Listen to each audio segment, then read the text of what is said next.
If you rented horror movies on VHS during the 80s, you will have used membership cards like this, or indeed this, to rent a wonderfully lurid cornucopia of delights. In this video, I'm going to show you 10 such movies you might have rented during the 80s, and I'm going to end with the best movie of the 10. So, if you were a video renter during the 80s, you will certainly have rented out at some point a movie about a serial killer who gets electrocuted and then comes back to wreak bloody vengeance. There were at least 10 of these released in the 80s alone. That's a good cover. The Chair, to be honest, these movies are all so alike. I can't remember whether I've seen this particular one because, like I said, there were loads of other movies like Shocker and House 3. Actually, we'll come to one of the House movies in a minute, so hold on tight. You've got to love the images you used to have on the back of these tapes. It was 1988. Yeah, this is classic late 80s VHS fodder. Just in case you've never seen a VHS tape before, which is possible, you might be curious about what the 80s and VHS were all about. So there it is, there we go, and there we can see a terrible thing that VHS is prone to, unfortunately for us collectors, is a bit of white mould. Oh dear. In the 80s you will almost certainly have rented one of the Critters movies. Yes, there were lots of movie series involving little cute monsters. Basically these movies appeared in the wake of the success of Gremlins. So obviously, yeah, Gremlins, Critters, and let's do 2 of these 10 movies at the same time because they're similar. Yeah, so we have Critters and Ghoulies. Now, I'm not sure if these particular movies are among the best in these 2 franchises.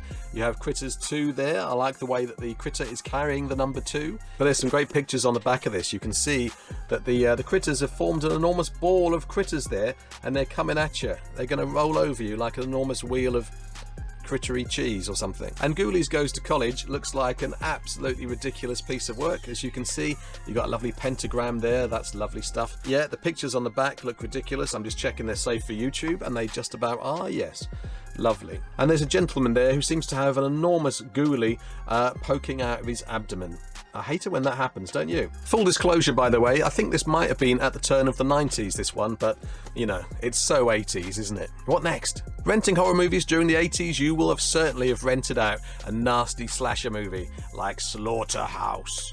What's the tagline there? Yeah, you'll never get out in one piece. The 80s had the best taglines, there's no 2 ways about it. The pictures on the back here are much of a muchness, and as is the plot line probably. He lures his enemies back to the dilapidated slaughterhouse where Buddy, his simple-minded, hulking son, waits to practice his butcher skills. And sadly, this video release was cut a bit, I think, by a minute or 2 when it was released in the UK. A lot of movies were cut back in the 80s, and in the earlier part of the 80s, they were actually banned. If you want to find out about the whole video nasties era, then you'll want to read my latest book, Taken Over by Something Evil from the TV Set, Britain's Video Nasties Controversy. It's a non-fiction book which bundles together my lengthy article on the video nasties phase, and also various interviews I've done with people like Tom Savini, Rob Zombie, and Friday the 13th director Sean S. Cunningham. Anyway, back to the plot. In the 80s, you will surely, if you were into horror, have rented at least 5 of the Friday the 13th movies. Yes, there were a lot of them released during the 80s, and this is part 5, one of the most poorly regarded Friday sequels, it has to be said, and not without good reason. But, you know, what a cool cover. How cool is that? The first of many new beginnings, it has to be said. Along with Friday the 13th, of course, came the Nightmare movies. Yeah, the Elm Street movies. This is Nightmare on Elm Street Part 4. What's the subtitle? Yes, it's The Dream Master. Yes, all the subtitles just had dream in them in some way or other. I think part 3 was arguably the best of the Elm Street movies. What do you think? And I also want to hear from you down in comments your favourite movie from the 10 I'm showing you in this video, but also your video rental memories. What's the greatest movie you ever rented on VHS? Tell us down there. Down there. Thank you. That's pretty nice artwork. Yeah, very nice. I don't think this was one of the greater movies. And once again, I think this one was cut pretty much everywhere.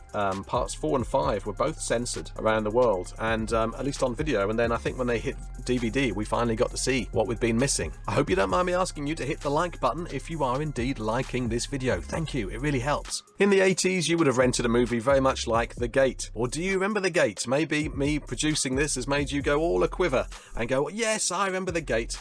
This is a typically 80s horror movie that kind of focuses more on monsters and dreams and creepy houses. It's almost like it really is like a horror movie for teenagers, really. And it's a 15 certificate, which is kind of telling. It's not exactly a go for the throat type movie. Do you remember The Gate? Let me know down in comments. One last look at that. Look at those. Oh, they look a bit like Ghoulies mixed with critters, funnily enough. 3 movies left. Stick with me till the end and I'll show you my favourite movie of the pack. In the 80s, you would have chanced upon a random low-budget movie like Street Trash, and you would have loved every minute of it. Street Trash, Toxic Avenger, they're kind of, you know, it's a similar vein of bad taste, super gory movies that absolutely had to be seen to be believed. This one is about a type of booze that makes people melt, and there's lots of great melting effects on this. You can get this on Blu-ray now. I'll put a link downstairs to that Blu-ray, along with links to any of the other movies in this video that are available on digital disc. Street Trash, a lot of fun. Now, here's one of the best horror comedies and one of the most loved horror comedies of the 80s, House. You might remember there was a whole series of House movies, 4 House movies in fact, and yeah, you can get those on Blu-ray, link down below. But I think you might have fond memories of House. I know I do. It was a really good mixture of creepy. I mean, look at this guy here. He's like a soldier, creepy ghost soldier guy, and some kind of scary monster there. Yeah, it managed to be creepy, this film, and funny at the same time, which is a subject and a technique that's close to my heart. That's what I tend to want to do in my writing, is make things scary and funny at the same time. Or sometimes you flip-flop between the two. That's sometimes the best way to do it. Hit the audience with a laugh and then scare the hell out of them. That's always a good technique, and House did that very well. The last movie in the list, or at least my favourite, you're welcome to debate me down in comments, Rosemary's Killer. Now, this won't be known by all that many people, but if you do know it, then you'll be smiling right now, because this is one of the best slasher movies of the 80s. Pretty much everywhere else in the world, it was known as The Prowler, and that's kind of its primary title. And as far as I can see, The Prowler still isn't available in the UK, which is quite odd. I think there was a DVD. If I can find it, I'll link to it down below. But this is great. It's directed by the same guy who made the Chuck Norris movie Invasion USA, and it has effects by Tom Savini, the special effects guru who I have interviewed in my Taken Over by Something Evil in the TV Set book. Tom Savini's effects are just amazing. Most horror fans know this, and he's a great guy, and he's just contributed some of the best physical nastiness that was seen during the 80s. You can make out the general mood of the thing there. Yeah, that's a really horrible scene in the movie. It's a really grim piece of work, and it's quite slow burning, but when it does explode, you know all about it. It's one of those movies.